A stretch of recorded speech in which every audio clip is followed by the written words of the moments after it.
Well, Israeli Prime Minister Benjamin Netanyahu is now leaning toward further expanding the war in Gaza. Israeli media is reporting that he will ask his security cabinet on Tuesday to support a complete takeover.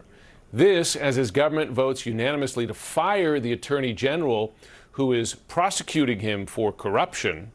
Israel's Supreme Court immediately issued an injunction to block that move for now.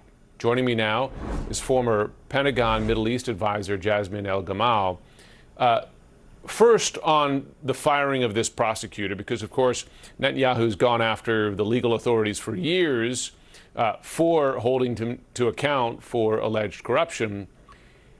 If he proceeds with this firing, does the Supreme Court have the ability to block this long term, or is this just a temporary delay?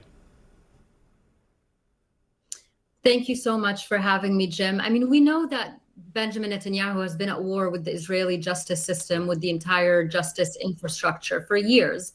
And everything that he does and everything that he has done, including, according to an expose that the New York Times ran a few weeks ago, that everything that he has done in Gaza has been partly to prolong his stay in power and to avoid that accountability that the justice system is waiting to serve to him. And so these moves are not surprising, but that's where one hopes that Israeli checks and balances come in, that the Supreme Court does step in, and that public pressure, both from within Israel and, of course, from outside the international community, is enough to change things. But one thing is for sure, we've seen this time and time again, over the past several years, is that he will continue to keep trying to evade accountability by taking over the justice system entirely. Well, now he's talking about further expanding the war in Gaza. Several former military and intelligence officials sent a letter to Trump asking for his help to pressure Netanyahu to end the war. First, it's not clear that Trump will do so, but if he were to apply such pressure, would Netanyahu listen?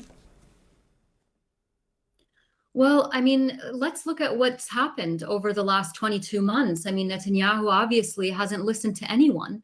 It's not just these former military and security officials that are calling for the Trump administration to put pressure on Netanyahu to stop.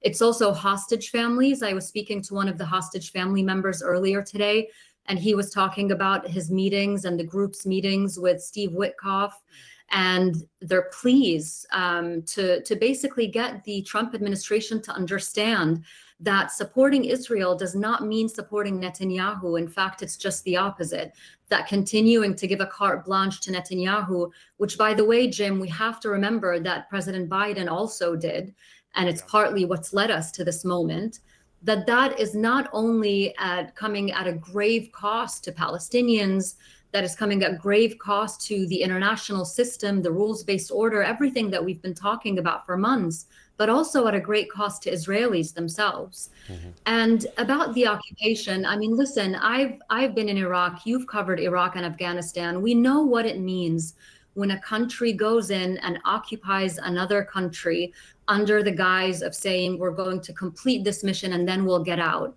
We know how difficult it is to extricate yourself from that situation once you're in it, and the damage that's done, both to local people and to the country itself. So this is just really bad news all around, and one hopes that the Trump administration can see that and try to put a stop to it. Well, another factor, right, is an unclear definition as to what exactly victory is, and you've heard that even from some former members of Netanyahu's own government. Some Israelis have warned that an Israeli takeover of Gaza might threaten its peace agreements with Arab nations such as Jordan. And I wonder, how should we expect Arab nations to respond if Israel were to proceed with this? Because, as we should also note, there's also quite open discussion of annexing the West Bank. That's right. I mean, this is really a moment when Arab countries are going to have to get together and decide how they're going to react to this. Now, so far, Jordan and Egypt have been reluctant to take any major steps because, of course, President Trump keeps threatening them that he's going to cut off aid to them, that he's going to help push Palestinians into their countries, which would be completely destabilizing. I mean, in a way, the Trump administration has been holding these countries hostage diplomatically. And so they haven't been able to make much moves, but they have made their fears, their concerns known. And of course, you have Saudi Arabia, which has already said that it will never move towards normalization as long as there's no ceasefire, no permanent end to the war, no Palestinian state with East Jerusalem as its capital. So what you see is Israel led by this prime minister who's just hell-bent on his political survival at any cost, moving farther and farther away, becoming more and more isolated diplomatically, domestically. And you have to wonder where this is going to end. Of course, we're not even talking about the extreme damage that's being done to people in Gaza, including the hostages, by the way, because of how long this war is going on and the refusal of this Israeli government to put a permanent end to the war, even though, as you said, Jim, their military objectives vis-a-vis Hamas and weakening Hamas was achieved months and months ago. And so what they're still doing there now, we have to look at what his extremist members of his cabinet are saying, Smotrich and Ben-Gvir, talking about resettling Gaza, pushing the Palestinians out.